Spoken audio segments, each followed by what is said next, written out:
ఉన్నా లేకపోయినా ఏప్రిల్ 2వ తారీఖు నేను వస్తున్నా కనిగిరి నియోజకవర్గానికని ఉగ్ర నరసింహారెడ్డి గారు నేను చెప్పా.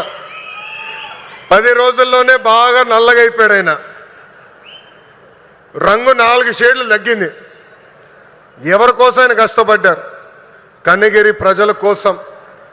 మన ఇంట్లో ఉన్న నిరుద్యోగ యువకులు పక్క రాష్ట్రాలకు వెళ్లకుండా మన ప్రాంతంలోనే మన నియోజకవర్గంలోనే ఉద్యోగాలు కల్పించే లక్ష్యంతో ఆర్నిసలు పనిచేస్తున్న ఉగ్ర నరసింహారెడ్డి గారిని మనస్ఫూర్తిగా ఈ సభాముఖంగా నేను అభినందిస్తున్నా. చంద్రబాబు గారు చెప్తున్న P4 విధానానికి రిలయన్స్ CBG ప్లాంట్ నాంది కాబోతుంది. పేదరికం లేకుండా చేయటంలో ఇది కూడా ఒక తొలి అడుగని సభాముఖం తెలుపుతున్నాం. రైతులకి ఈ ప్లాంట్ల ద్వారా పెద్ద ఎత్తున మేలు జరుగుతుంది.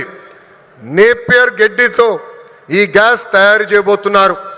ప్రభుత్వ భూమికి 15,000 రూపాయలు, రైతుల భూమికి 30,000 రూపాయలు కౌలు కూడా రిలయన్స్ ఇండస్ట్రీ ఇవ్వబోతుంది.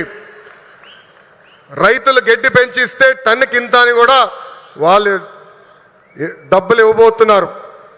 ఈ ప్లాంట్ ద్వారా 1,10,000 మెట్రిక్ టన్నులు ఆర్గానిక్ ఎరువు కూడా తయారవబోతుందని ఈ సభాముఖ ప్రజలు తెలుపుతున్నా.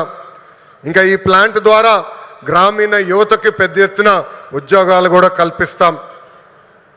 ప్రకాశం జిల్లాలోకి ఎప్పుడు వచ్చినా నాకు నా పాదయాత్ర గుర్తొస్తుంది.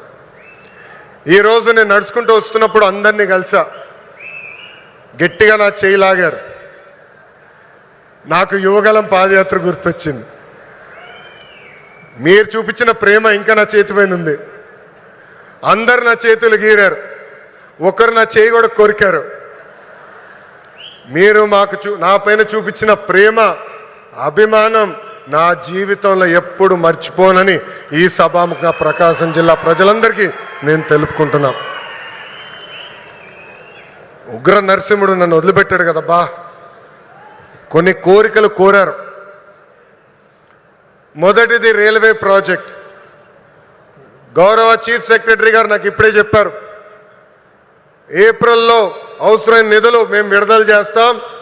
ఆగస్టులో గౌరవ ముఖ్యమంత్రి గారిని తీసుకొచ్చి ఆ రైల్వే ప్రాజెక్ట్కి మనం ప్రారంభిద్దామని తెలుపుతున్నాం. వెలగొండ ప్రాజెక్టు కూటమి ప్రభుత్వానికి ఒక ప్రయారిటీ. ఆగిన పనులు తిరిగి ప్రారంభిస్తాం. చివరి ఎకరానికి సాగునీరు అందించే బాధ్యత మేము తీసుకుంటాం. ఇంకా తాగునీరు గురించి నేను చెప్పాల్సిన అవసరంలా. తాగునీరు శాఖ మంత్రి ఎవరు? నాకు అన్న సమానమైన పవన్ అన్న. పవన్ అన్న ఏమనుకున్నా సాధించే వ్యక్తి. ప్రతి కేబినెట్ మీటింగ్లో మేము చర్చిస్తాం. తాగునీరు ఒక ప్రయారిటీ అని ఆయన ప్రతి కేబినెట్ మీటింగ్లో చెప్పారు. గత ప్రభుత్వం నాశరికమైన పనులు చేసింది, ప్రాజెక్ట్ని పక్కన పెట్టేసింది. తిరిగి కేంద్ర ప్రభుత్వాన్ని ఒప్పించి నిధులు కేటాయించి ఈరోజు ఆ ప్రాజెక్ట్కి టెండర్ స్థాయికి తీసుకొచ్చారు.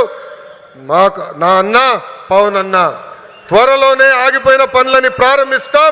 ప్రతి గడపకి కుళాయి ద్వారా తాగునీరు కూడా అందించే బాధ్యత కూటమి ప్రభుత్వం తీసుకుంటుందని ఈ సభాముఖంగా తెలుపుకుంటూ ప్రకాశం జిల్లా ప్రజలందరూ ఒకటే కోరుతున్నా. వైకాపోల్ పరిస్థితి చూస్తుంటే జాలేస్తుంది. వాళ్ళు పని చేయరు, పని చేయాలనుకున్న వాళ్ళ చేత పని చేయనీరు. ఈరోజు కొత్తగా చెప్తున్నారు ఈ ప్లాంట్ల ద్వారా ఏదో అయిపోతుందని. వాళ్ళని అడుగుతున్నా, మీరు ఇంట్లో గ్యాస్ సిలిండర్లు వాడరా? కట్టెపొయ్యిలు వాడుతున్నారా? ఆ గ్యాస్ తయారు చేసే ప్లాంట్ ఇది. ఎందుకు మీరు అపోహలు కల్పిస్తారు? రండి, ప్లాంట్ చూడండి, వెళ్ళి మీ నాయకుడు చెప్పండి. అంతేగాని ఈ ప్లాంట్కి అడ్డు పడితే ఎర్ర బుక్లో మీ పేరు ఉంటుందని ఈ సభాముఖంగా వైకాపా నాయకులు నేను హెచ్చరిస్తున్నా. మంచి పని చేసాక వచ్చా, దమ్ము ధైర్యంతో ఈరోజు నిలబడి చెప్పగలుగుతున్నా. 10 నెలల్లోనే ఎవ్వరు ఉంచిన విధంగా ప్రకాశం జిల్లాకి నేను ఈ ప్లాంట్ తీసుకొచ్చా. అంతేగాని తప్పుడు ప్రచారం చేస్తే నేను మిమ్మల్ని వదిలిపెట్టనని ఈ సభాముఖంగా వైకాపా నాయకులకు నేను హెచ్చరిక చేస్తూ నిజంగానే ఈ సమావేశం చూసిన